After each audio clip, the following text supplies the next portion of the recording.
Pemain sekaligus Kapten Timnas Indonesia U23, Rizky Ridho mengunggah momen pasca tuntasnya seluruh pertandingan Piala Asia U23 dan Playoff Olimpiade. Di akun Instagramnya, @rizkyridhoramadhani, Ridho berterima kasih untuk semua doa dan dukungan terhadap Garuda Muda. Ridho juga mengungkapkan kebanggaannya berjuang dan berproses bersama Timnas U23 yang ia sebut sebagai keluarga.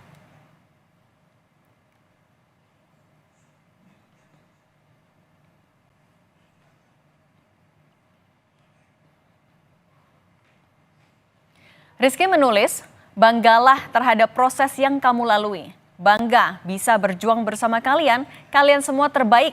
Sehat dan sukses selalu, keluarga.